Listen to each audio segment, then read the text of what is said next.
مجھے ایک صاحب نے بتایا، کہنے لگا کہ میں کسی ملک میں گیا، مجھے بندہ لے گیا، ایک ریسٹورینٹ تھا، ہوٹل تھا بہت بڑا، میں وہاں گیا، ایک دروازے پہ گیا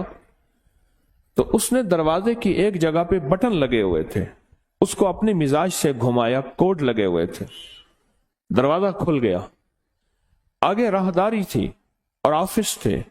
اس کے بعد گیا تو ایک کونے میں ایک گیٹ تھا، اس نے کھٹکھٹایا، 3 دفعہ ادھر 2 دفعہ ادھر 1 دفعہ اوپر، دروازہ کھلا، اندر سے آدمی نے دیکھا، اندر سے آدمی چلا گیا،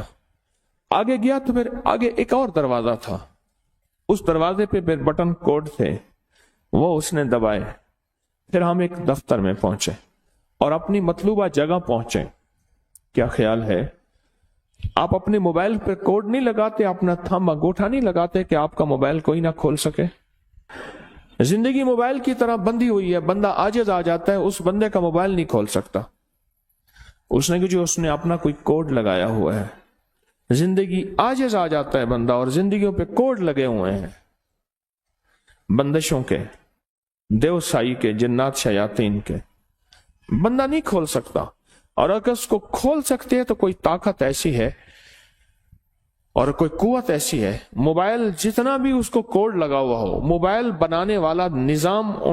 اس کی کمپنی اور اس کے سائنسدان، آپ 1,00,000 موبائل دیں گے اس وقت کھول کے رکھ دیں گے سارے، اس میں جتنا طاقتور کوڈ لگا ہوا ہے، جتنے آپ نے انگوٹھے لگائے ہیں، جو بنانے والا موبائل ہے اسے سارے سافٹ ویئر، ساری زندگی کی مشینری، اندر کے سارے پرزوں کی خبر ہے، اس نے سارے پرزے گھمانے ہیں اور ایک پل میں سارے موبائل کھول کے رکھ دینے ہیں۔ یہی کچھ ہماری زندگی میں، ہماری زندگی ایسی بندشوں میں جکڑی ہوئی ہے، مسنون دعائیں، یہ چھوٹے چھوٹے حرف، یہ چھوٹے چھوٹے لفظ، یہ زندگی کے چھوٹے چھوٹے راز ہماری زندگی کی بندشوں کو، پریشانیوں کو، مشکلات کو ایسے کھول دیتے ہیں۔ روانی اور فراوانی،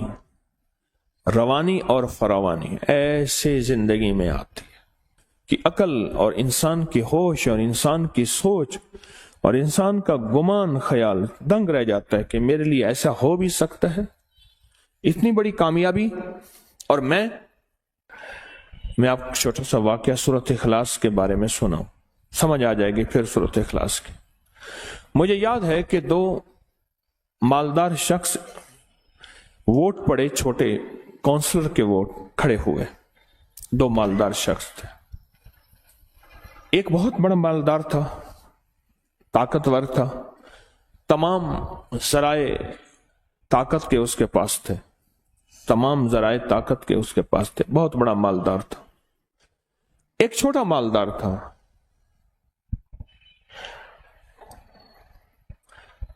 اب آپ حیران ہوں گے، جو بڑا مالدار تھا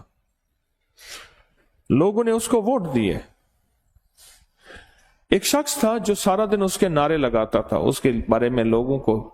قائل مائل کرتا تھا، اس پہ کوئی مصیبت آئی اور بڑا مالدار اس کے ساتھ کھڑا ہوا تھا، اور جو چھوٹا مالدار ووٹ نہیں دیے تھے وہ اس کا مخالف تھا، اور یہ بندہ جیت گیا۔ ایک بہت طاقتور شریر آدمی نے اس کو نقصان پہنچانا چاہا، ہوا یہ کہ دیوار گر گئی۔ جب دیوار گر گئی بارش کی وجہ سے، ساون بادو تھا، اب جب اس نے دیوار دینا چاہی، ساتھ والا پڑوسی کہنے لگا یہ دیوار ہماری مشترکہ تھی، لہٰذا گر تو ویسے گئی ہے، آپ میری جگہ چھوڑ کے آگے دیوار دیں۔ تو اس نے کہا یہ دیوار میری ذاتی تھی، میری خاندانی تھی، اس پہ جھگڑا ہو گیا، اور اس پہ جب جھگڑا ہوا تو وہ جو چھوٹا مالدار تھا وہ دیوار والے کے ساتھ ہو گیا، جس کا مطالبہ تھا لیکن واقعی ناجائز تھا، اور جو بڑا طاقتور تھا وہ اس کے ساتھ ہو گیا۔ آخر یہ اپنا حق جیت گیا اور اس نے اپنی جگہ پہ دیوار دی۔ آپ کی زندگی میں کئی حق ہیں جو جناتی، شیطانی اور دیو مار دیتے ہیں، آپ کو زندگی سے محروم کر دیتے ہیں۔ بڑی طاقتور چیز کو اپنے ساتھ رکھیں، بڑی قوت کو اپنے ساتھ رکھیں، اور بہت بڑے نظام کو اپنے ساتھ رکھیں۔ اور وہ بہت بڑا نظام کون ہے؟ وہ ایک ایسی ذات ہے جو نظر نہیں آتی پر ہے، اور اس نظام کی تعریف، اس طاقتور نظام کی تعریف کیا ہے کہ اس کے پاس ہے ملک، مال، اقتدار، حکومت کیا ہے؟ وہ طاقتور نظام آپ کے ساتھ ایسی آ جاتا ہے۔ کیوں پریشان؟ کیا ہوا؟ میں تمہارے ساتھ، اور وہ طاقت و نظام ہمارے ساتھ ہو جاتا،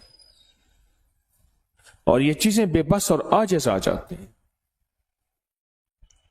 جو چیزیں ہمیں نقصان پہنچانا چاہتی ہیں، ہمارا رزق کھانا چاہتی ہیں، ہماری اولاد میں بغاوت اور نافرمانی